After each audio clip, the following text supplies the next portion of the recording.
বলবি মানে একটা কাজ কর, বলে কি তুই এই মুহূর্তে ওদের বাড়ি যা, ওদের বাড়ি গিয়ে বলে আয়।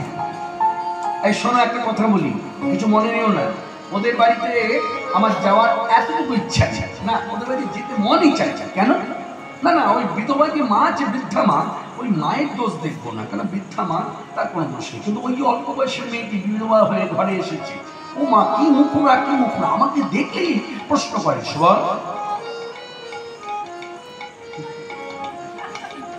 অন্যভাবে নেবে না, এই মুখরা যারা হয় না, ঝগড়ি যারা হয়, হিংসুটি যারা হয়, তারা কিন্তু কথাটা যে বেশি বলে তা নয়, কথা বলে ঝগড়া করে তা নয়, কিছু কিছু ভঙ্গিমা আছে একবার জ্বলন ধরিয়ে দেয়। কিরে হ্যাঁ, কেন এলি, কখন এলি, কখন যাবি, কেন এলি, কখন এলি, কখন যাবি, হ্যাঁ ওমা আমার দিদির বাড়ি, আমি যখন ইচ্ছা তখন যাবো, যখন মন চাইবে তখন বেরিয়ে আসবো, ওকে আমি বলবো কেন, আমি ওর জন্য যাবো না।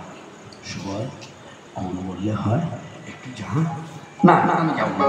আর তাছাড়া আমার যেতে হবে কেন, বলে কেন, আরে সেই সংবাদ পাবে, সেই যন্ত্র তো তোর কাছেই আছে, ওই বলে ওই যে দূরে রেখেছিস, ওই হাতের বাসটা এবার হাতে নে, হাতে নিয়ে বাজিয়ে দে, তারপরে তুই নিয়ে যাবি। এই বলা মাত্র সংকেত জানা যেতে জানা যেতে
কুতূহলে শ্রীরাধে শ্রীরাধে বলে, আগে বাসি কুতূহলে শ্রীরাধে শ্রীরাধে বলে, এই ললনার তোয়া কোষায় ললনার চিত্ত জাগরসায়, শুনিয়া বাসির ধ্বনি আকুল হলো বিনোদিনী, শুনিয়া বাসির ধ্বনি আকুল হলো বিনোদিনী, বসরা সাজায় সাধে সাধে, বসরা সাজায় সাধে সাধে।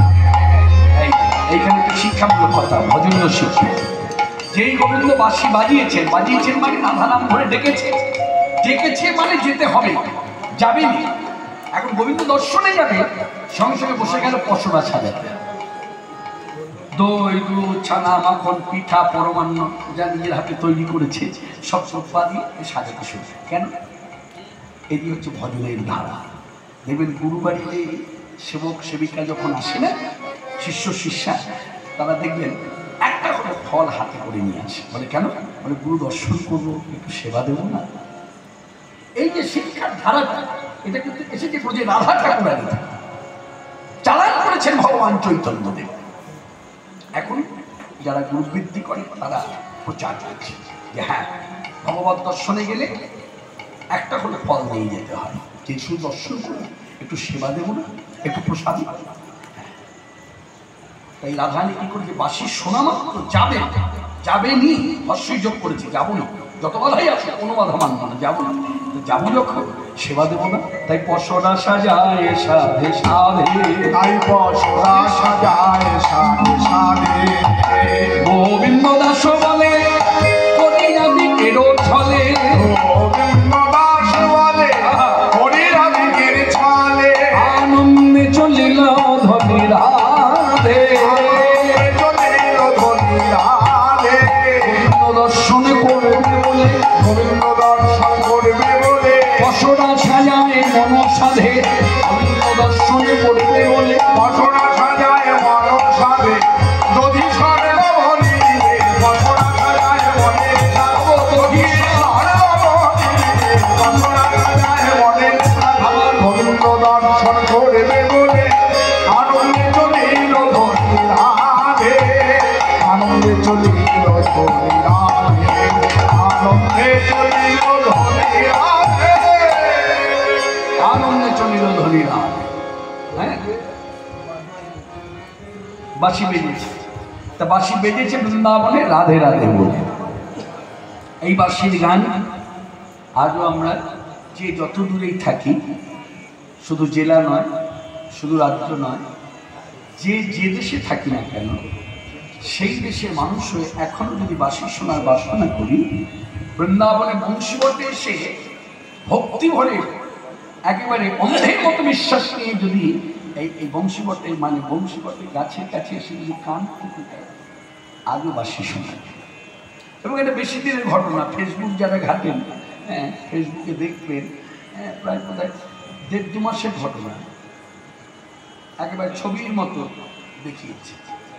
পাশ্চাত্য দেশ থেকে সাধুরা এসেছে ইস্কনে আসার পর সেখান থেকে বলে দিয়েছে কিভাবে যেতে হবে, তারা বৃন্দাবনে পৌঁছে গেছে। বৃন্দাবনে যাওয়া মাত্র বৃন্দাবনে ব্রজবাসী যারা জিজ্ঞাসা করেছেন আপনারা কে কোন দেশ থেকে এসেছেন, অনেকগুলোই তো এসেছেন, সবাই কি একই দেশে? বলছে না, ভিন্ন ভিন্ন দেশ। তা বলছে উদ্দেশ্যটা কি? বলছে আমরা ওই দেশে থেকে শুনেছি বৃন্দাবনে এলেই নাকি বাঁশি শোনা যায়, তারপরে বাঁশির গান শুনতে এসেছি।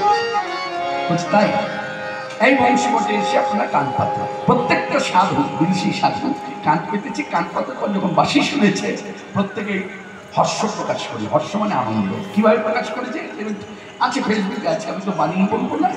হ্যাঁ, একদম সত্য ঘটনা। হর্ষ প্রকাশ করছে কিভাবে? হরি বল। প্রত্যেক সাধু একই কথা বলছে, হরি বল হরি বল। একজন করে সাধু শুনছে আর সরে যাচ্ছে, আরেকজনকে বলছে শোনো, সে বলছে হরি বল হরি বল হরি বল। শুনতে পেয়েছি। এই গানটা যে রচনা করেছে তিনি হলেন মাতৃসাধু খ্যাপা ভবা পাগল, তার লেখাটা। তিনি গাইতেন তার মতো করে, তার যারা শিষ্য সামন্ত আছে তারা গায় তাদের মতো করে। আমি গাইব আমার ভাব নিয়ে, মানে সবার যে গান পরিবেশনের যে ভাব এক তো হতে পারে না, সুর নকল করা যায়, ভঙ্গিমা নকল করা যায়, কিন্তু ভাবটাকে তো চুরি করা যাবে না। তাই আমি আমার ভাব নিয়ে শিকল করতালের ধ্বনিতে গাইব। আজও সেই বৃন্দাবনে বাঁশি বাজে বাজে রে, আজও সেই বৃন্দাবনে বাঁশি বাজে বাজে রে, আজও সেই বৃন্দাবনে বাঁশি বাজে বাজে রে, আজও সেই বৃন্দাবনে। কালার বাঁশি শুনে, কালার বাঁশি শুনে বলে বলে কত শত ময়ূর নাচে রে, আজও সেই বৃন্দাবনে বাঁশি বাজে রে, আজও সেই বৃন্দাবনে।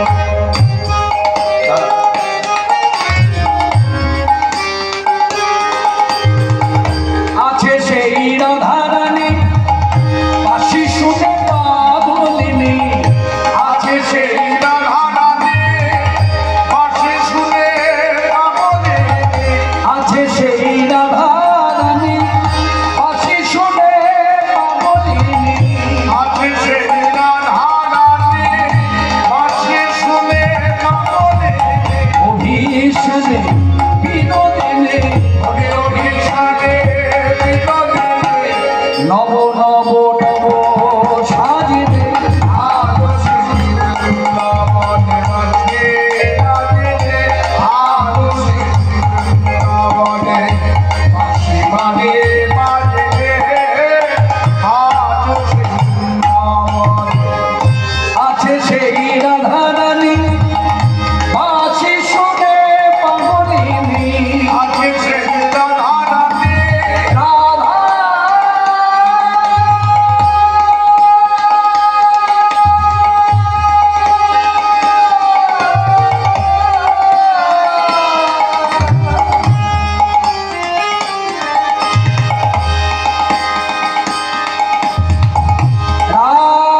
বাঁশি বাজে বাজে রে বাঁশি শুনে বনে বনে কত শত মনুর নাচে রে বাঁশি বাজে বাঁশি বাজে বাঁশি বাজে রই বলে রাধা কই রাধা কই রাধা কই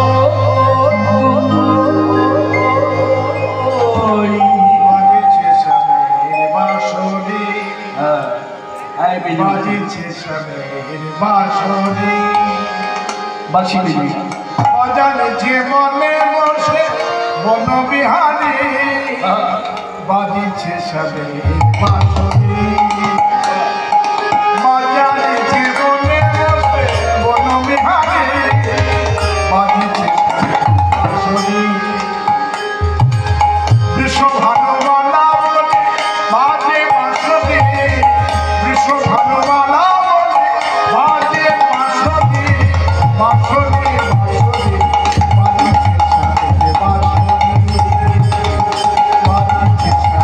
বাঁশরি বাজাচ্ছে মনে বসে বনবিহারী বাজাচ্ছে মনে বসে বনবিহারী বাজছে সবের বাঁশরি বাজছে সবের বাঁশরি বাজছে সবের বাঁশরি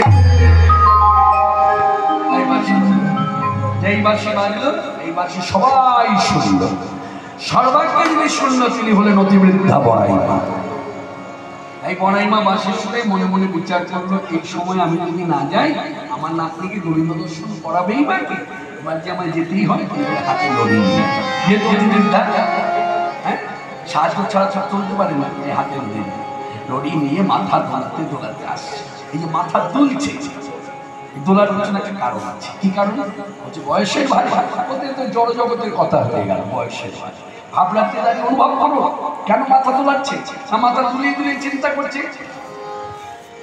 যাই ভাবিতে ভাবিতে যায় ভাবিতে ভাবিতে সোনার নাতিনি আনিতে যায় চলিতে চলিতে নাতিনি আনিতে ভাবিতে ভাবিতে মাথা দুলছে আর মনে মনে ভাবছে চিন্তা করছে কোন উপায়ে ঘরে বাইরে এই বলে যেই দুয়ারে এসে দাঁড়িয়েছে জটিলার মুখোমুখি এই জটিলা আমার বয়সে ছোট প্রণাম করেছে আরে প্রণাম প্রণাম এসো এসো বসে বলে বসতে আসেনি আমি তোমাদের বাড়িতে এই সময় বসতে আসি আমি তোমাদের প্রথম প্রশ্ন করবো আচ্ছা তোমরা জাতিতে কি জটিলার মা বড়াই মার কথা শুনে বলছে কেন আমরা জাতিতে গোয়ালা তাহলে গোয়ালা জাতি দই দুধ ছানা মাখন পিঠা পরমাণু সব সারি সারি একবার ছয় ছয় সব সাজিয়ে তাহলে আমি তোমাদের প্রশ্ন করতেই পারি বলি বিফল অপচয়ে ফল পচালে বিফল অপচয়ে ফল পচালে হাতে না পাঠায় কেমন গোয়ালার মেয়ে হাতে না পাঠালে কেমন গোয়ালে হাতে না পাঠালে কেমন গোয়ালার মেয়ে ফল পচালে তোমরা মুখে বলছো গোয়ালা কিন্তু তোমাদের কর্ম তো গোয়ালা জাতির কর্ম কি হবে এই দই ছানা মাখন নিয়ে হাতে বেচা কেনা করবে কে করবে মানে ঘরে দুই দুটো ছেলে একবার বয়সটা ছেলে রীতিমতো সংসার হ্যাঁ বিয়ে করে সংসার করেছে ওই দুটো ছেলের মধ্যে যেমন একটা ছেলেকে পাঠিয়ে দাও কার কথা বলছো আমার ছোট ছেলে কুটুম্ব ঘর ও তো মাঠে চাষাবাদ করে হ্যাঁ ও তো চাষাবাদটা ভালো বোঝে ওর দ্বারা কি হাটে বেচা কেনা হয় বেশ তার নয় না হলো যাও ভিক্ষার চলে যাও বাবা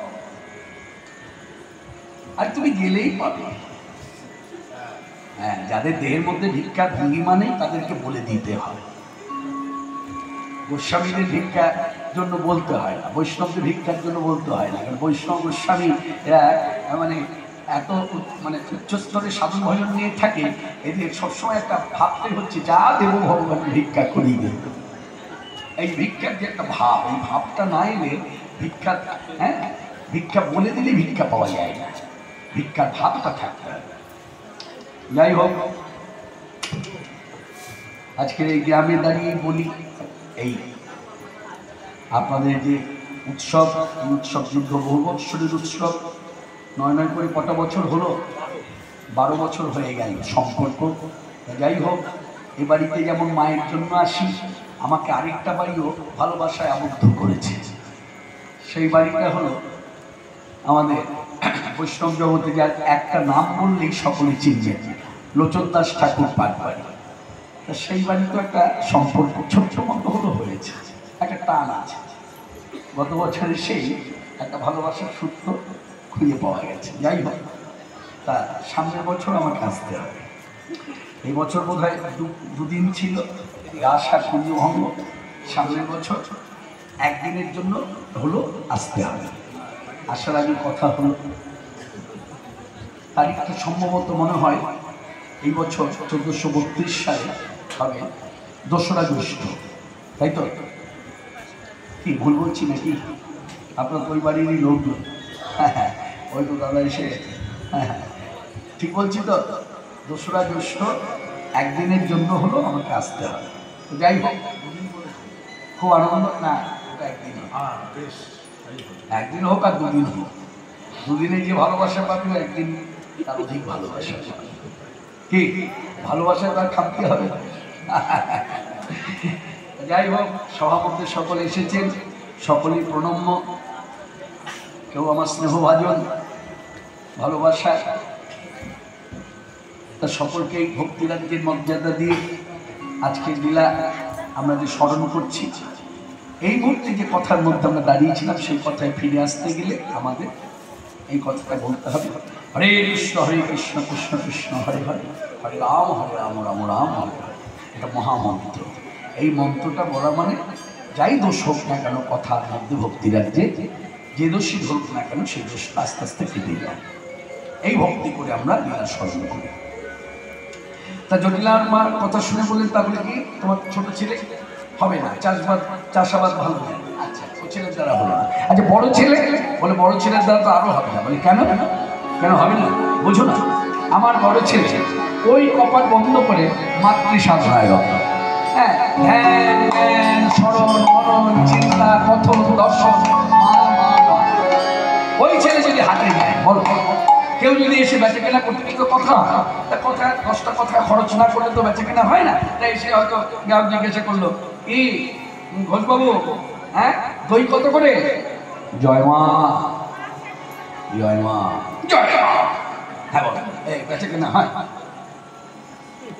হ্যাঁ, তাহলে গানটা গায়, মাতোর চোখের কাজল, মাতোর চোখের কাজল সাদা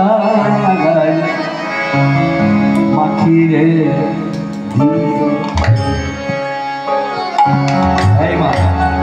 মাতোর চোখের কাজ সারা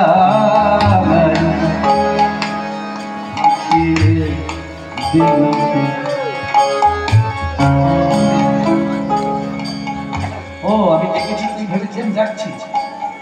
আচ্ছা বল বল, যেখানে এখানে তোরাই তো একসঙ্গে অনেকগুলো কথা লিখে পাঠিয়েছি, তাই না?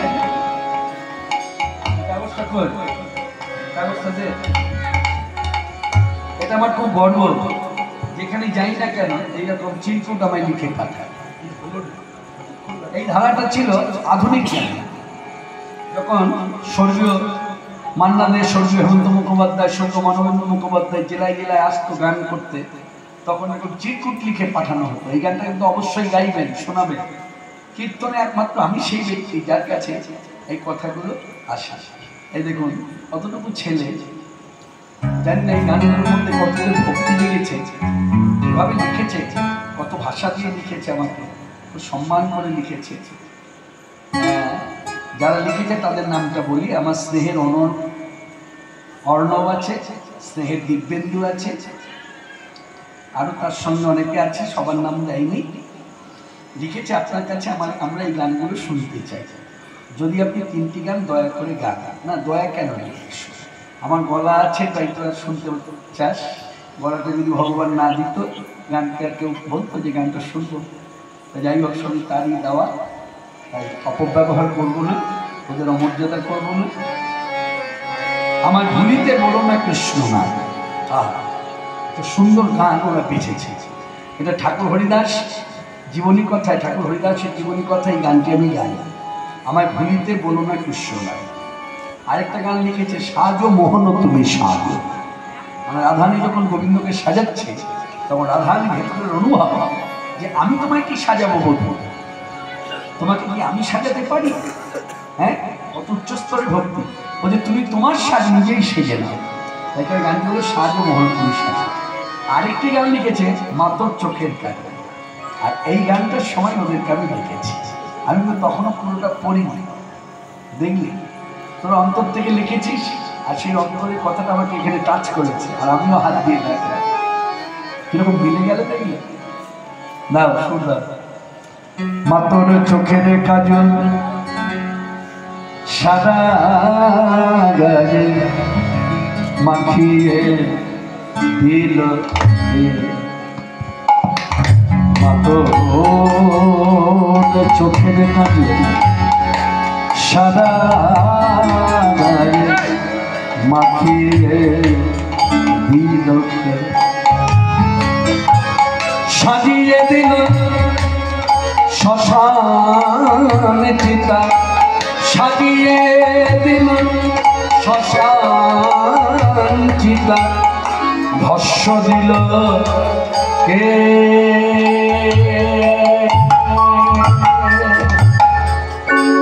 চোখের কাঁধ সাদা গায়ে মাখিয়ে দিল কে, এলো কেশি ঘুরে বেড়াস এলিয়ে নিজেকে সমা,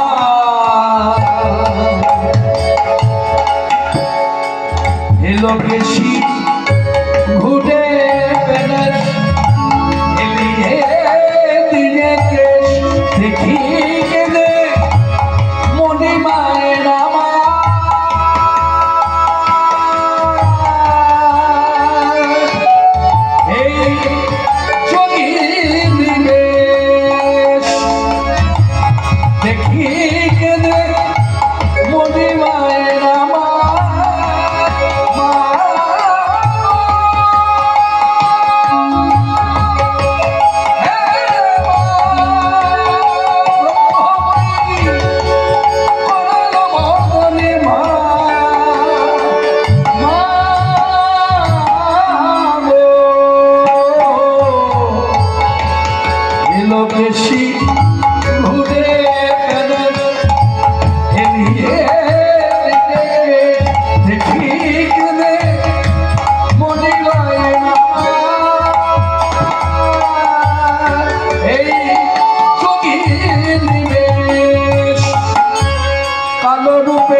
সারিয়ে দিল শ্মশান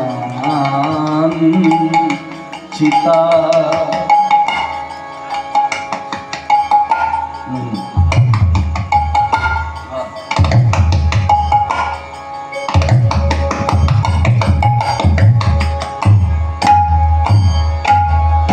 সাজিয়ে দিল শ্মশান চিতা,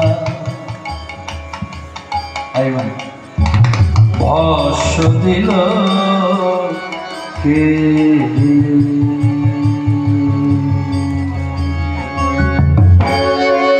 চোখে সাদা মাটিরে মাতর চোখের কাজল সাদা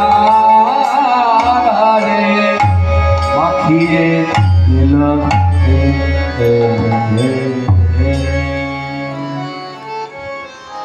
ও বেচা কেনা হবে না।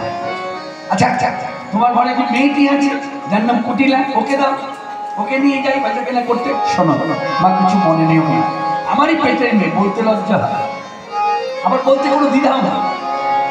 কি আর বলি বলো, আমার মেয়েটি হয়েছে ঝগড়ুটি আর হিংসু, আর হিংসুটি ঝগড়ুটি বলে, হ্যাঁ এই হিংসুটি ঝগড়ুটি নিয়ে যদি হাতে বেচা কেনা করতে যাও, নিজের বেচা কেনা তো হবেই না, অপরের বেচা কেনাও বন্ধ হয়ে যাবে। মানে কথা নাই বলা নাই কওয়া নাই, হয়তো ঝগড়া বাঁধিয়ে দিল, মন তো ভালো না।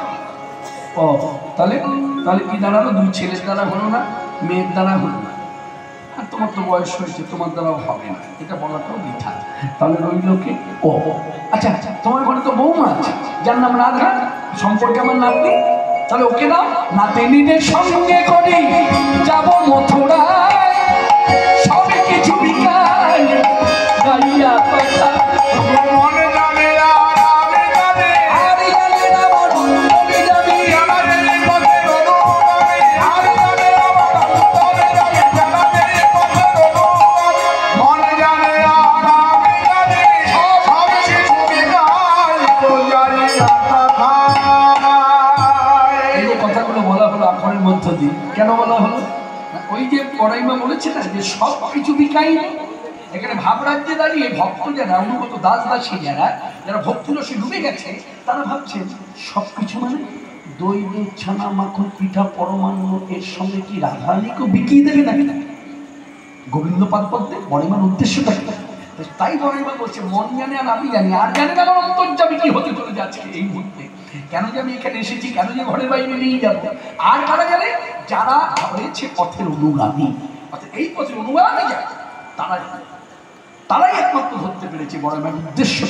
বড়মার উদ্দেশ্যই হচ্ছে ওই হাটে বেচা কেনাটা হলো ছলা করা, মূল হচ্ছে গোবিন্দ পাদ পদ্ম দর্শন, গোবিন্দ বদন দর্শন। হরে কৃষ্ণ। ভগবত তত্ত্ব, দেবতত্ত্ব, গুরুতত্ত্ব মনে রাখবে। গুরুদেবকে এসে কেউ প্রথমে গুরুদেবের মুখের দিকে তাকায় না, এসেই গুরু পাদ পদ্মটা দর্শন করে। কেন না, গুরু পাদ পদ্মের মধ্যে সর্বতীর্থ বিরাজ করছে। এই যে এইসব কথাগুলো যত বেশি আপনি ভক্তি রাখেন, আমি বলি নাই কিন্তু যে জড়জগৎটা ছেড়ে দিয়ে কোনো সাধু সন্ত বলে না যে সবসময় তুমি একটা রাজ্যের মধ্যে করে থাকো। কোনো সাধু আজ পর্যন্ত বলেনি জোর করে যে তুমি সংসারকে ছেড়ে বলে সংসারের কোনো চিন্তা করো না। তারা বলেন শোনো, সংসারে আবদ্ধ থাকা থেকে, আবদ্ধ থেকে তুমি তার চিন্তা একটু করো, একটু তার কথা ভাবো, একটু বেশি একটু ভাবো। এই একটু ভাবতে ভাবতে কি হবে, অনুশীলন অভ্যাস এসে গেলে তখন একটু ভাবনাটা একটু বেশি ভাবনায় দাঁড়াবে। এই যে জপ ধ্যান থেকে একদিনই মানুষ 100 ছেড়ে 500 করে ফেলে। প্রথমে 100 জপ করে, প্রথমে 16 পাক মালা নেয়, তারপর সেই 16 পাক মালা দেখে দেখা যায় সেই ব্যক্তি 25,000 তো জপ করছে, তার সঙ্গে আরো সংখ্যা বেড়ে গেছে, এখন বর্তমানে 50,000, কেউ 75,000, কেউ 1 লক্ষ নাম জপ করে। এই 2024 সাল এই মাটিতে, এই জগতে, এই মাটিতে সংসারী মানুষই হচ্ছে, ছেলেরাও করছে, মেয়েরাও করছে। যে ছেলেটি করছে সেও বিবাহিত, যে মেয়েটি জপ করছে মালা সেও বিবাহিত। সে সংসারও করছে, স্বামীকেও সুখ প্রদান, সন্তানের প্রতিপালন, আত্মপরিকর সুখবিধান সব করলেও মালা জপ করছে। এই জায়গাগুলো অনুভব করতে হবে।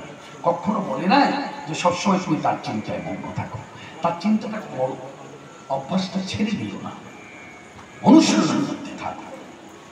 তাই অনুগামী যারা, তারা একমাত্র ধরে নিয়েছে বড়মার উদ্দেশ্যকে। তাই হলো বড়মা বললেন তারপরে দাও, বলে শোনো দিতে বাধা নেই, আমার ঘরের যে বৌমা সম্পর্কে তোমার নাতনি, তোমার ইচ্ছা করেই নিয়ে যেতে পারো, কিন্তু একটা কথা, যাবে যে পথে তোমরা চলাফেরা করবে সেই পথে আমার ভয় হয় ওই ছেলেটি না দাঁড়িয়ে থাকে। তাই ওই ছেলেটির জন্য আমার ভয়। কোন ছেলেটি? আমি নাম বলতে পারবো না, তবে বর্ণের কথা বলতে পারি। ওই যে জল ভরা মেঘের বর্ণ যেমন, ওই ছেলেটির বর্ণ তেমন, যেন দেখা না হয় আর সঙ্গে দেখা না হয়, তারই মনে বড় ভয় হয় আর দেখা না হয়। বড়ইমার শুনে বুঝতে পেরেছি, বুঝতে পেরে বলছে কৃষ্ণ। সঙ্গে সঙ্গে জটিলা কানে এমন দিয়েছে, কৃষ্ণ নাম শুনবে না, কৃষ্ণ নাম শুনবে না, কৃষ্ণ নাম বলবে না। মনে রাখবেন এই ধারাটা তখন যেমন ছিল, কলিযুগে উঠেছে। কলিযুগে কাকে বাধা দিয়েছিল? ঠাকুর হরিদাস। হরিদাস ঠাকুর মুসলমানের ঘরে জন্মেছিল, মুসলমান হয়ে কৃষ্ণ নাম করেছিল, তাকে বাধা দিয়েছিল। একটা কথাই ছিল, যারা বাধা দিয়েছিল তাদের একটাই কথা ছিল, তুমি ওই নামটা ভুলে যা। এবং ভুলে যাওয়ার জন্য, এই কৃষ্ণ নাম করার জন্য কি করেছিল না, মূলপতিকা কলমা এনে তার হাতের কাছে ধরেছে। না, কলমা হাতে না নিয়ে কলমা পাঠ করে। আমরা যেমন ভাগবত করি, আমরা যেমন চণ্ডী পাঠ করি, আমরা যেমন গীতা পাঠ করি, এইভাবে কলমা পড়তে হয়। কলমা পড়লে কি হয়, ইসলাম ধর্মে আছে কলমা পড়লে এই সে যতই পাপ করে থাকুক সব পাপ নাশ হয়ে যায়। তা তুমি কলমা পড়ো। সেই কলমা নিয়ে এসে যখন তার কাছে দিয়েছি, তিনি কি করেছেন, এমনি এমনি বৈষ্ণবাচার্য নয়, এমনি এমনি নামাচার্য আখ্যা পাই, কলমাকে ভক্তি করলেন। কলমাকে ভক্তি করে সরিয়ে নিয়ে বললেন, আমায় ভুলিতে বলো না কৃষ্ণ, ভুলিতে বলো না কৃষ্ণ, আমায় ভুলিতে বলো না কৃষ্ণ না, কৃষ্ণ নাম প্রাণের কৃষ্ণ নাম কত মধু প্রাণারা, ভুলিতে বলো না কৃষ্ণ, কত সুধামাখা এই মধুর হরিনাম, জগতে নাই তার তুলনা, কত সুধামাখা মধুর হরিনাম, জগতে নাই তার তুলনা, তাই বদন ভরে গায় অবিরাম কৃষ্ণ নাম হরিনাম।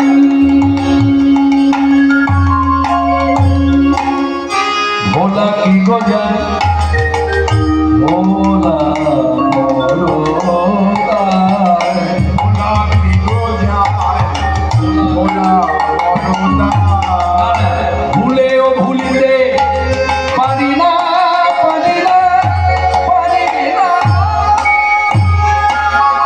ভুলিতে বলো না কৃষ্ণ নাম, আমায় ভুলিতে বলো না কৃষ্ণ নাম, ভুলিতে বলো না কৃষ্ণ নাম। যে কৃষ্ণ নাম সে ডুবে গেছে, সে কোনো মতেই কৃষ্ণ নাম ছাড়া থাকতে পারে না। নাম নামে অভিন্নত। আর ওই কৃষ্ণ নাম যখন জটিলার কর্ণগত হতে চলেছে, সঙ্গে সঙ্গে জটিলা কানে না, তখন বলছে না যা ভেতরে গেছে। যে ভেতরে গেছে গিয়ে দেখছে সব বসে আছে চিন্তিত মনে। বড়াইমার কাজই হচ্ছে আনন্দ দেওয়া। ও নাতনি, হ্যাঁ এসে গেছি, হ্যাঁ এসে গেছি, এবার যাত্রা কর, তোল তোল মাথায় তোল। তখন ললিতা বিশাখার সাথে চলিয়া যাইতে পথে, কত সঙ্গে বার হারিল মা, চলিল ভাবসার এলাবলোকে শোভা, চলিতে না পারে আর গা, চলিতে না পারে আর গা।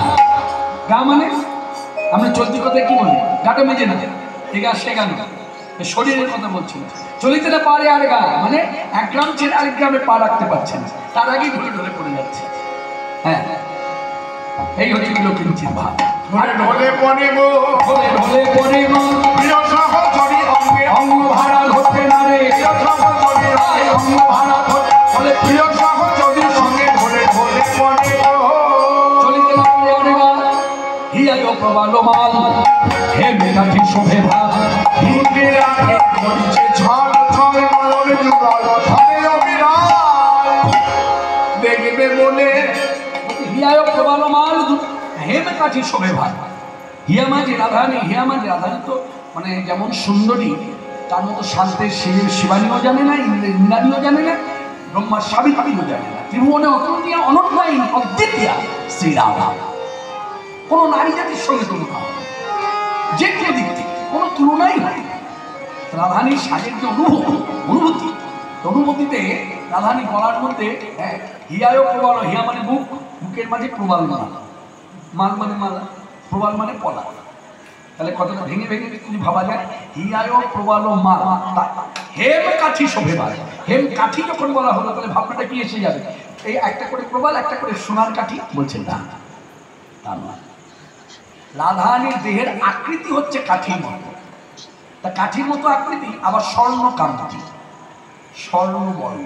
এই স্বর্ণবর্ণ কান্তি এবং এইরকম কাঠির মতো দেহ বলে, দেহের আকৃতি বলে, তার বুকের মাঝে ওই প্রবালের মালা অতি শোভা ধরেছে, যার জন্য লিখেছে হিয়ায় প্রবাল মাল, হে কাঠি শোভে মাল।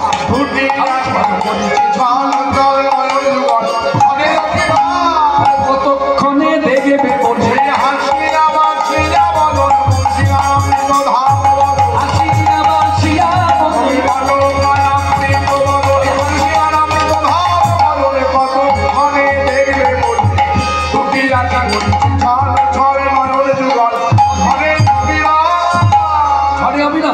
রাধারানী আসছে, আর এদিকে ডান ঘাটে দাঁড়িয়ে রানী তাকিয়ে আছে। যেই রাধারানীকে দর্শন করেছে, মানে দেখেছে, দেখা মাত্রই, এখানে কথাটা এইভাবেই বলা যায়, আমরা জানি মদন দেব গোবিন্দের রূপে মোহিত হয়ে নাম দিয়েছিল মদন মোহন। আবার সেই মদন মোহন যার রূপে মোহিত হয়ে যায়, তিনি হলেন মদন মোহনের মনমোহিনী বিশ্বভানু রাজনন্দিনী রাধা ঠাকুর।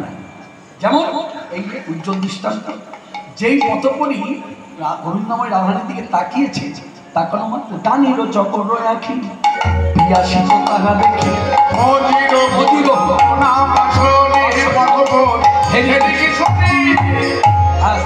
এই দান চাই, এটা ভুলেই যায়, নিজের কাজ ভুলে গিয়ে রূপেতে মজে গেল মন।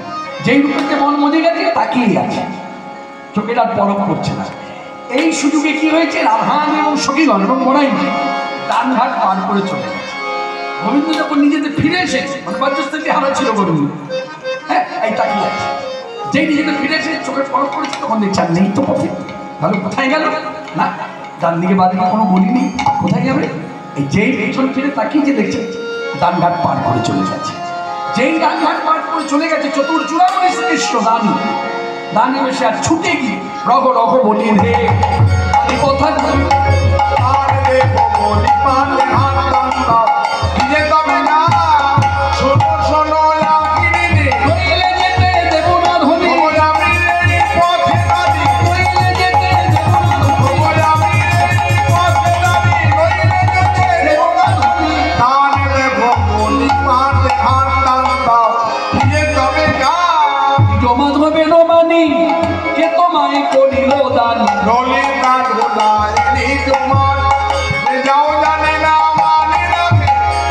পথবোধ করেছে তারা সব গোয়ালামি এবং উজ্জ্বল বর্ণের নায়িকা, কারোর বর্ণ চাপা বর্ণ। এবং গোবিন্দ দাঁড়িয়ে বসে যখন দান চেয়েছে, পথবোধ করেছে, সবাই সঙ্গে দাঁড়িয়ে পড়েছে। দাঁড়িয়ে পড়ে একে অপরের মুখ পানিতে বলাবলি করছে, এই পথে নিত্যম না আসা যাওয়া করি, কোনোদিন তো কোনোভাবে আমাদের পথবোধ করেনি কে, হ্যাঁ কেউ, তারা তো কোনো স্পর্ধা, কারো তো কোনো সাহস আমাদের পথবোধ করতে পারে। দ্বিজমাধব পদকর্তা যার লেখাই পদাবলী আমরা না শুনলে পরে এটাই আমাদের বোধগম্য হতো না, যার জন্য মহানবী পদের এত মর্যাদা। এই মহানবী পদকর্তা কি করেছেন, সখীভাবে পাশে দাঁড়িয়েছে, সখীভাবে পাশে দাঁড়িয়ে, সখীভাবে পাশে না দাঁড়ালে সখীদের ভাবটা তো তুমি নিতে পারবেন না, সেই অধিকার তো তারা দেবে না, যার জন্য পুল্লিঙ্গ, কারণ দ্বিজমাধব নামটা তো পুল্লিঙ্গ। এইভাবে ভাবো না, যেমন লোচনদাস ঠাকুর একমাত্র কলিযুগে এই বঙ্গভূমিতে একমাত্র ভক্ত যিনি পুংলিঙ্গ হয়েও নিজেকে ভেবেছে গৌরী একমাত্র আমার পুরুষ আর সব প্রকৃতি, যার জন্য লোচনদাস ঠাকুরের মাধ্যমে নাগরিকভাবে গৌর সেবা প্রচার হয়েছে, যার জন্য নাগরিকভাবে পাশে দাঁড়িয়ে নাগরিকের কথা তিনি নাগরিকভাবে বলেছেন। ঠিক সেই রকম দ্বিজমাধব পদকর্তা সখীভাবে দাঁড়িয়েছে, সখীভাবে দাঁড়িয়েছে বলে ললিতা সেটা পাশে দাঁড়িয়েছে, দাঁড়িয়ে ভাবটা দেখেছে, দেখে দ্বিজমাধব পদকর্তা ললিতার ভাবে নিয়ে গোবিন্দকে বলছে, দ্বিজমাধব এরোমানি কে তোমায় করিল দাদা, ললিতা ঘুরায় দিত মাত মানে মাথা, ললিতা মাথা ঘুরিয়ে ঘুরিয়ে বলছে, হেরে যাও জানি না মানি না হে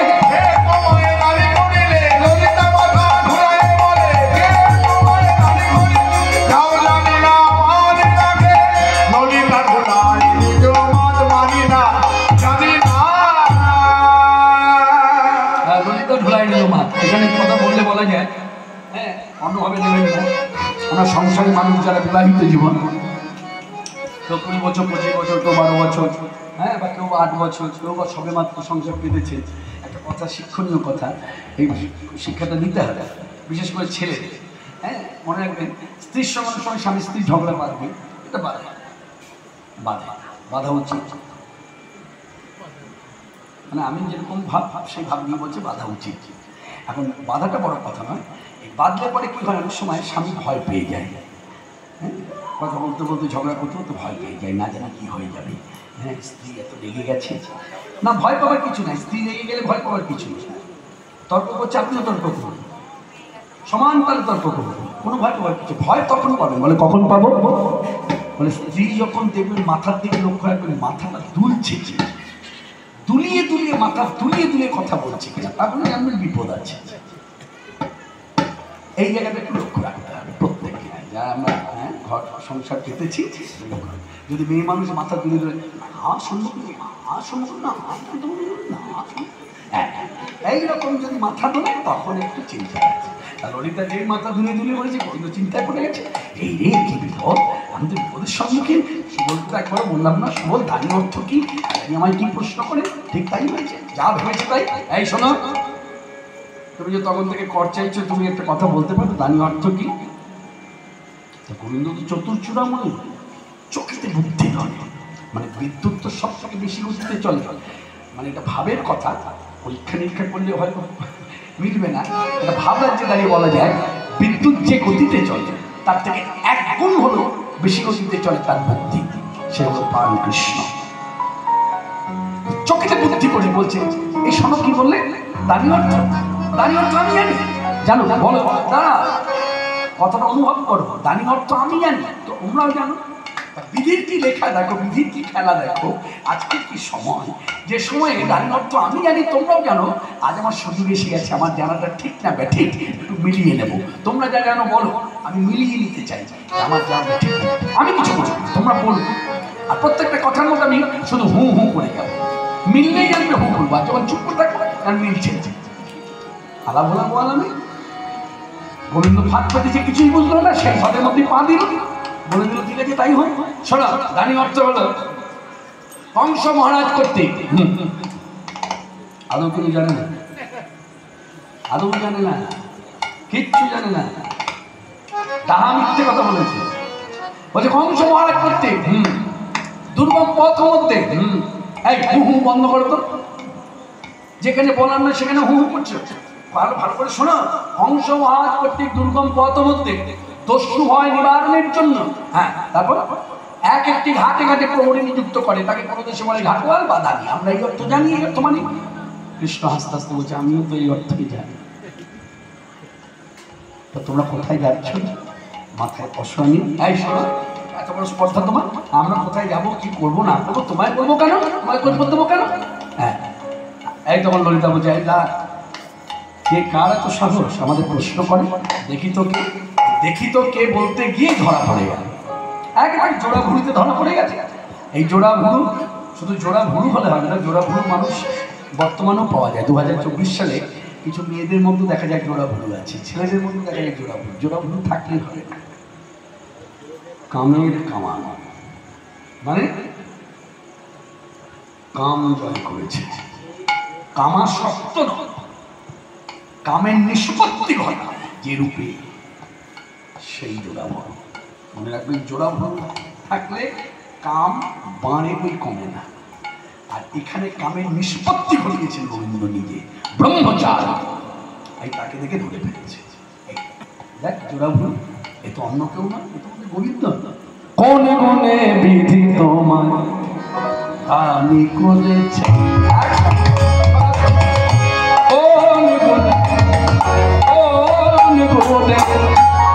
বিধি তোমার দানি করেছে, ও গো দানি করেছে, করেছে বিধি তোমায় দানি করেছে, করেছে করেছে করেছে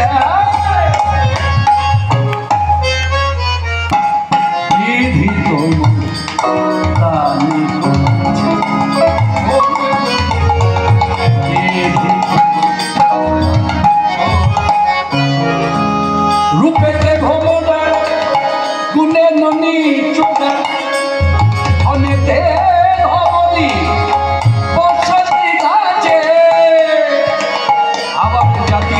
বল রাখো ধেনুর পাল তাই খালি মধ্যে নাহি ঘটে কানে ঘটছে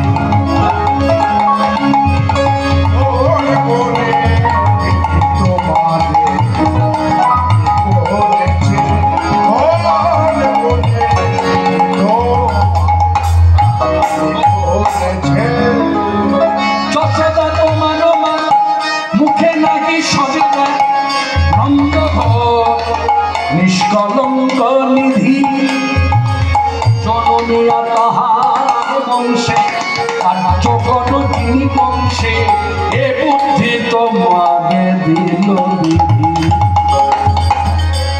দানি করেছে ভোরে ভোরে বিধি তোমাকে দানি করেছে ভোরে ভোরে। এখানে কথাটা একটু নাড়াচাড়া করি ছোট্ট। এখানে কি বললো? যশোদা তোমারও মা, তোমার মা হচ্ছে যশোদা। হ্যাঁ, তার কাছে গিয়ে সবাই কত নালিশ করে, এই তোমার গোপাল এই করেছে, তোমার কৃষ্ণই করেছে, তোমার কৃষ্ণই করেছে। একবারের জন্য মা যশোদা কখনো বলে না হ্যাঁ গো আমার কৃষ্ণেরই সব দোষ, তোমাদের কি কোনো দোষ নাই? একদিনের জন্য বলিনি, শাসমুখের আনে কি মা তোমার আর তোমার যে বাবা তোমার যাদেরও কলঙ্ক আছে, তোমার বাবার কোনো কলঙ্ক নেই। এমন যে বাবা মা যাদেরকে আশ্রয় করে তোমার জন্ম নেবার পর তোমার আচরণ এমন কেন? তাই বলতে আমরা বাধ্য হচ্ছি জনমিয়া তাহার বংশে কার্য করো যিনি কংসে। তুই ধারাটা কেমন ধারা পেয়েছে জানো? মাতুল বংশের ধারা পেতে, মাতুল বংশের ধারা পেতে। নিশ্চয়ই আপনারা সকলে বুঝতে পারছেন মাতুল বংশ মানে বুঝতে পেরেছেন? মামা বাড়ির ধারা, অন্যভাবে নেবেন না। দেখবেন এটা ধারা, এটা ধারা। আচ্ছা এইদিকে ছেলে মেয়েরা যদি একটু কোনো ভুল ভ্রান্তি কিছু করে ফেলে না, তখন আমরা যারা ঘরে হ্যাঁ বাবা হয়ে থাকি তারা তখন এই কথাটা বলে থাকি।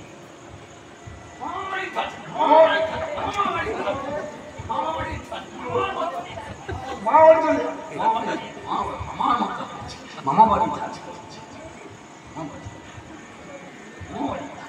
মাতার বলে না বলে বাবা সবাই চুপ কর, তুই আবার বলতে বলতে অনেক কিছু তোকে নিয়ে আমার যত হয় তোমার বড় ভাই কি যে বলে ফেলবে তার ঠিক। মা বলে না বাবাই বলে, বাবাই তো বলবে মামা বাড়ি কাজ। এটা ধারা, দোষ করলেই মামা বাড়ি আর ভালো করলে দেখে বংশের সাথে এই হলো বংশের। এইখানে তো এগুলাই দেখো বলছে দেখো জনমিয়া তাহার বংশে কার্য করো যিনি বংশে এ বুদ্ধি তোমাকে দিল বিধি। বিধি তোমায় কি বুদ্ধি দিল? হ্যাঁ, এত সুন্দর বাবা মাকে আশ্রয় করে জগতে এলে, তারপর তুমি ওই মামা বাড়ির মতো ধারা। হ্যাঁ, তাই মাতুল বংশের ধারা পেলে লজ্জা সরমে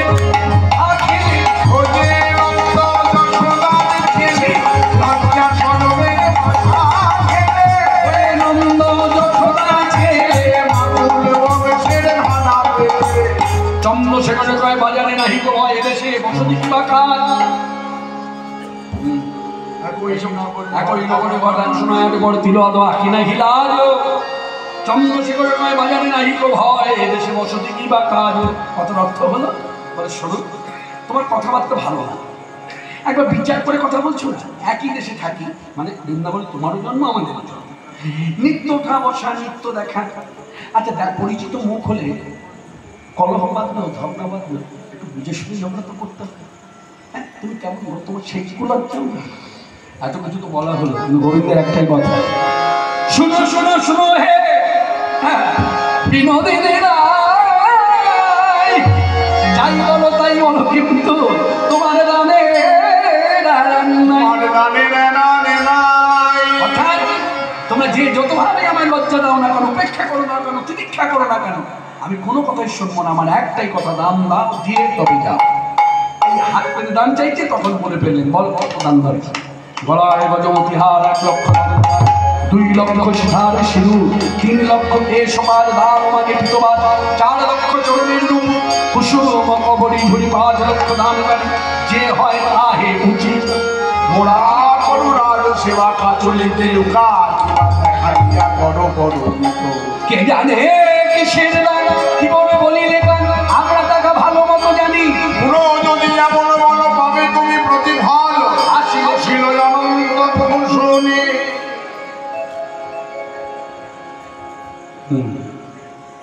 সব কথা হলো।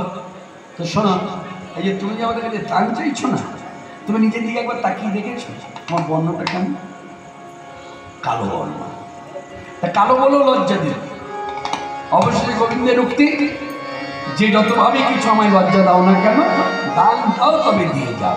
তা প্রত্যেকটা কথার উত্তর আমার গোবিন্দ দিয়েছে। শোনো, তোমরা আমায় কালো বলেছো, আমাকে সাপের পা দেখার কথা বলেছো, আমায় কত কিনা বলেছো।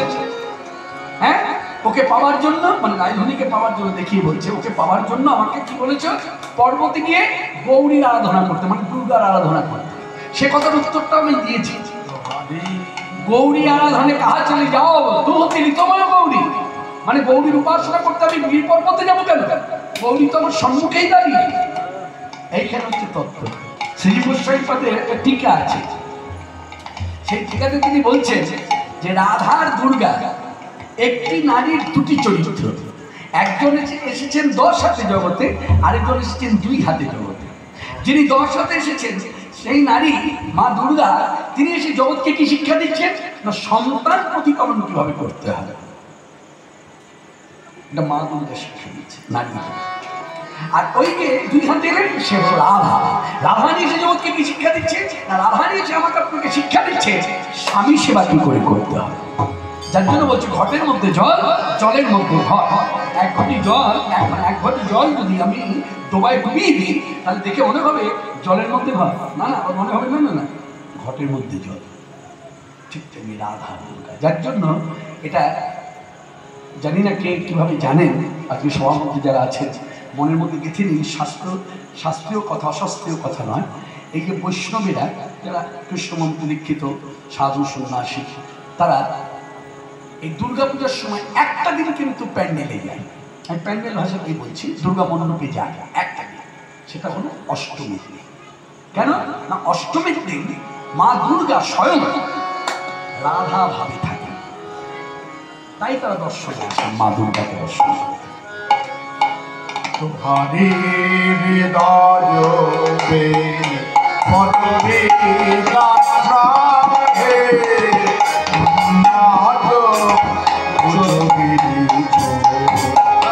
রাধে সুন্দর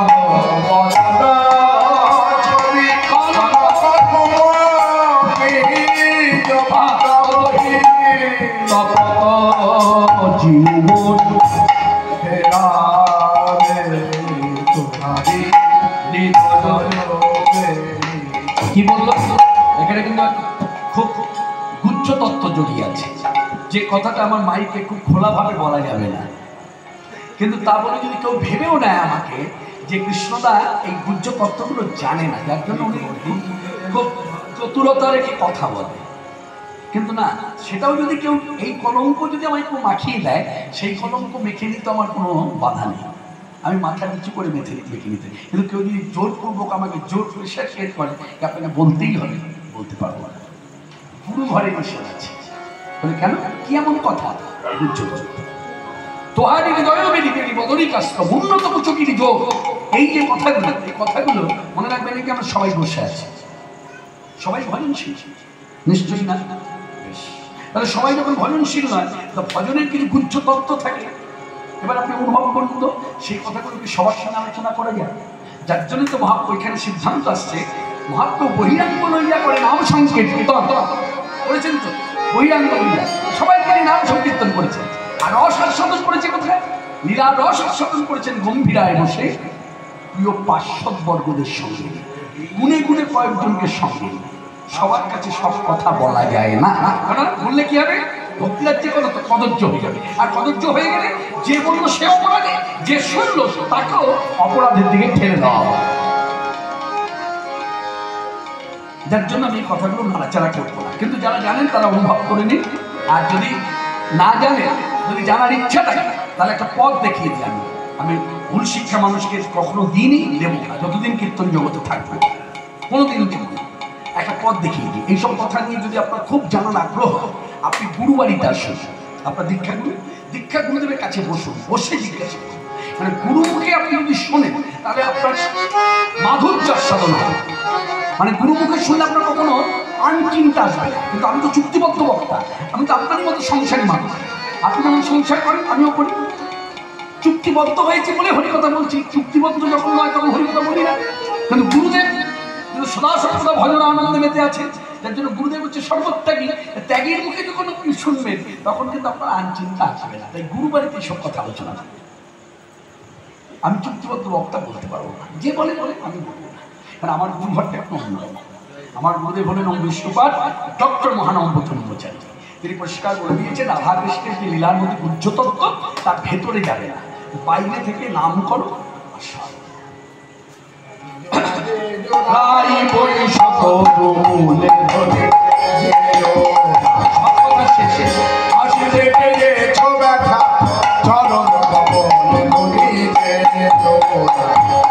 অনেক কথা যখন বলেছে তখন রাধারানী একটা কথা শুনে চলে যাচ্ছে। কোন কথা নেই, যে কথা একটু ভাবতে হবে কথাটা, যে কথাটা যে কোনো স্ত্রীকে বললে তার অভিমান হবে। মানে এখানে দৃষ্টান্ত স্বরূপ করলে বলা যায়, ব্যবসা বাড়িতে দেখে অনেকে হাতে শাঁখা শীতে সিঁদুর নিয়ে ব্যবসা বৃদ্ধি করে।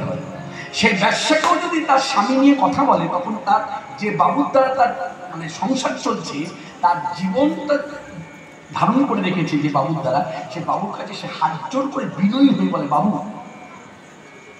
আমাকে নিয়ে তো যা ইচ্ছা বলার বল, কিন্তু আমার স্বামীকে আঘাত করিস না। আমার স্বামী এই যে এটা মেয়েরা বিবাহিত জীবনে জানবে, মেয়েদের কাছে স্বামী তার কাছে খারাপ হতে পারে কিন্তু 10 জন বলতে তাকে দেবে না। ঠিক তখন রাধারীকে এইরকম একটা কথা বলা হয়েছে। কি বলেছেন গোবিন্দ? গোবিন্দ বলেছে, শোনো রাধে, তোমাকে দেখে কি মনে হচ্ছে জানো, তোমার তোমার স্বামীর ভাগ্য খুব ভালো, তোমার মতো স্ত্রী পেয়েছে, কিন্তু তোমার ভাগ্য বড়ই মন্দ ওই রকম স্বামী পেয়েছে। তাহলে স্বামী না ভালো নয়, প্রতিভাগ্য ভালো নয়, এটা ভাব বলেছে। বলে কেন প্রতিভাগ্য ভালো নয়, কি অর্থ বলেছে? বলে কেমন স্বামী, স্ত্রীকে পাঠিয়ে দিয়েছে হাটে বেচা কেনা করতে। তোমার মতো স্ত্রী যদি আমার ভাগ্য হতো না, আমি সোনার ঘাটে বসিয়ে পূজা করতাম, হাটে বেচা কেনা করতে পাঠাতাম না। এই কথাটা যেই বলেছে রাধারণী অন্তরে লেগেছে। সঙ্গে সঙ্গে ললিতাকে বলছে, ললিতা একটা কথা বলি শোন, এতদিন জানতাম ওর মধ্যে অনেক গুণ আছে, সেই গুণগুলো আমার স্মরণে আছে, তোদেরও স্মরণে আছে। আজকে আরেকটা গুণের পালক সংযোজন হলো, ও ভালো গণনাও করতে জানে। যেই বলছে গণনা করতে জানে, সঙ্গে সঙ্গে গোবিন্দ আমার প্রত্যুত্তরে বলছে, রাধে তুমি আমাকে বললে গণনা করতে জানে, মানে কথাটা ঠুকে দিয়েছে, গণনা করতে জানে। শোনো তাহলে বলো, বিবাহিত জীবনে নারী জাতির মুখ পানে চাইলে বোঝা যায় কে কতটা স্বামী সুখে সুখী হয়ে আছে। এর জন্য গণনার প্রয়োজন হয় না। যেই এ কথাটা বলেছে খুব লেগেছে, সঙ্গে সঙ্গে বলছে, এই শোন তোরা ওর কাছে দাঁড়িয়ে থাক, আমি চললাম। এই চললাম বলে যেই আমি চলে যাচ্ছে, গোবিন্দ আমার ঢুকেছেন। আর তো রাখা যাবে না, আর তো রাখা যাবে না। রাখলে কি হবে? একমাত্র তার চরণ ধরলে রাখা যাবে। ছুটে গিয়ে চরণে পড়েছে, না যেও না যে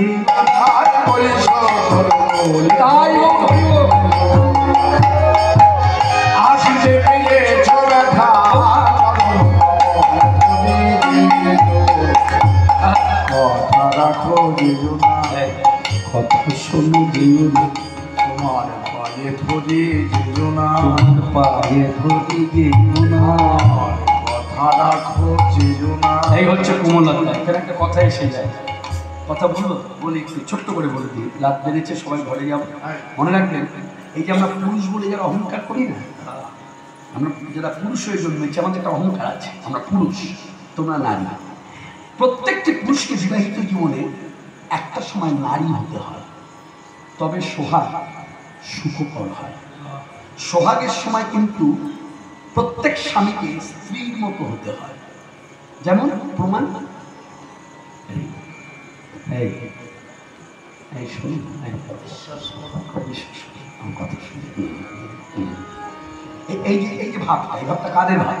আস্তে বলুন, মুখে হাত, এই ভাবটা কাদের ভাব? এই শুনুন, এই ভাবটা কাদের? এটা বামা ভাব। তাহলে বামা ভাবটা চুরি করলেন কেন?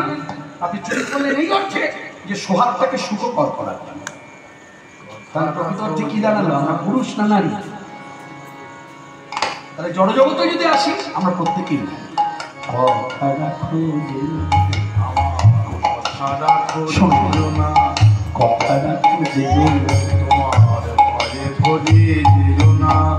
যেও না যেও না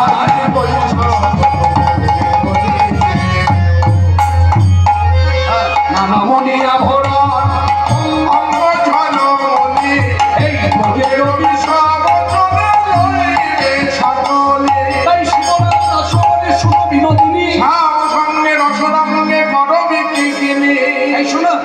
সমুদ্র হাটে গিয়ে বেচা কেনা করার দরকার নেই, এখানে হাট করো, এখানে হাট বসুক, এখানে বেচা কেনা হোক। আমি তার আগে দেখব রসুন হাটে বেচা কেনা, যখনই গোবিন্দ এইভাবে নিবেদন করেছিল রাধারানীকে, সঙ্গে সঙ্গে রায় ধরে ঘুরে দাঁড়িয়ে সখী পানে কে বলছে, ললিতা এই বিশাখা চুপ, তোরা কেউ কিছু বলিস না, দেখ দেখ আমার মধুর ঘামে আছে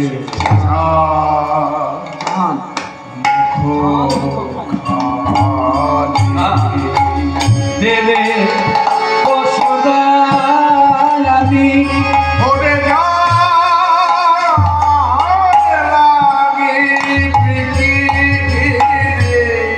আজ সেই খাি স্বর্ণমণি, দেখ দেখ ঘামে যাচ্ছে চাঁদ মুখ। এবার কি করলেন, এত বলি মহাসুখে তুলে দিল কৃষ্ণের মুখে উলধ্বনি,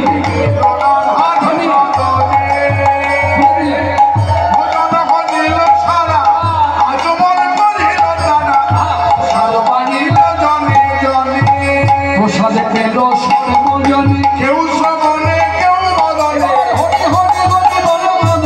কেউ শ্রবণে কেউ বদনে, প্রসাদ পেল সর্বজনে। আর আমি ফিরিয়া ভাবে যাব না গো একেবারে, যাদের ফুলের ভার আছে তারা যান ঘরে, ঘরে গেলি হাই বলো কানে ঘাটে রাই কালো, গেলাম এই গরমে। রইলাম এই তরুবুলে, আমি এখানেই রইলাম। এবার সঙ্গীদের কাছে বলছি, এইখানে এই আপনি বিভিন্ন হরিবাসরে তার ইউটিউব চ্যানেলের মধ্যে দেখবেন কতটা আছে, আপনারা পেয়েছেন অনেক আগে। যে আমরা যেন বলি রাধারানী হলো কৃষ্ণের স্ত্রী, হ্যাঁ রাধারানী হলো কৃষ্ণের স্ত্রী, আর কৃষ্ণ হলো রাধারানীর স্বামী। খুব সাধারণ মানের কথা, একটু গ্রন্থ কাটতে হবে না। ভাবুন তো, কোনো স্ত্রী স্বামীর পাশে বসতে গেলে, দাঁড়াতে গেলে, হ্যাঁ বা হাত ধরতে গেলে 10 জনকে জিজ্ঞাসা করে, বলছে না। তাহলে রাধারানী যদি স্ত্রী হবে তাহলে সখীদের কাছে বলে কেন, সখী রে ওদের যদি আজ্ঞা পায় তাহলে শ্যামের বামে গিয়ে দাঁড়ায়, কেন মানে? স্ত্রী কখনো বলে, সীতা দেবী কখনো বলেছে রামচন্দ্রের পাশে বসতে কি? লক্ষ্মী দেবী কখনো বলেছে জনার্দনের পাশে বসতে কি? এইদিকে বলেছে দেবী মা বিষ্ণুপ্রিয়া কখনো বলেছে মহাপ্রভু সুন্দরের পাশে বসতে কি? মা সতীদার করে বলেছে মা আমি যাবো আমার স্বামীর পাশে বসবো, বলেছে? রাধারানী কিন্তু স্ত্রী নয়, রাধারানী কিন্তু স্ত্রী নয়, কৃষ্ণ কিন্তু স্বামী নয়। যে রাধা সেই কৃষ্ণ, যে কৃষ্ণ সেই সেই রাধা।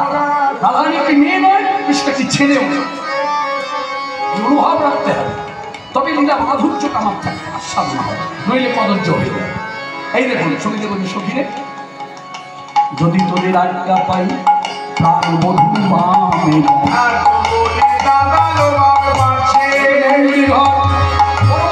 শিক্ষা দিল শ্রীকৃষ্ণ চৈতন্যদেব। চৈতন্যদেবের শিক্ষা অনুযায়ী পরবর্তীকালে পদ রচনা করে শিক্ষা দিল ছিল নরোত্তম দাস ঠাকুর। এত বলি দাদা এলো বামে পাশে,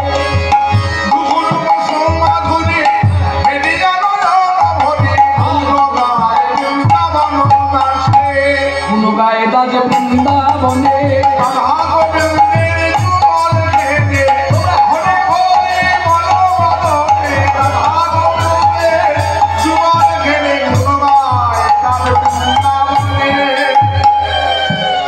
রাধা গোবিন্দের যুগল হলো। আমরা যুগল বন্ধুর উপাসক। আগামীকাল রথযাত্রা আপনার সঙ্গে সকলেই জানেন।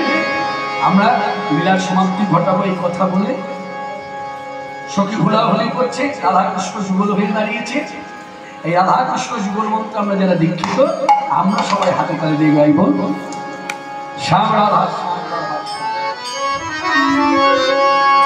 শ্যাম রাধা শ্যাম রাধা শ্যাম শ্যাম রাধা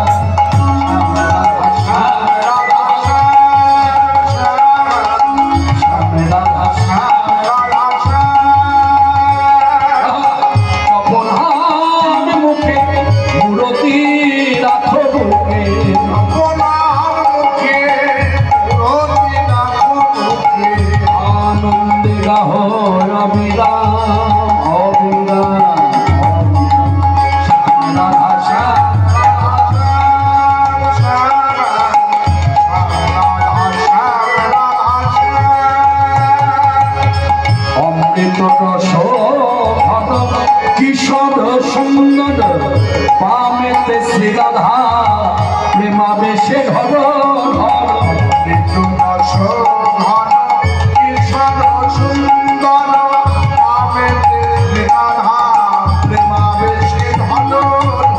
হবে সংসার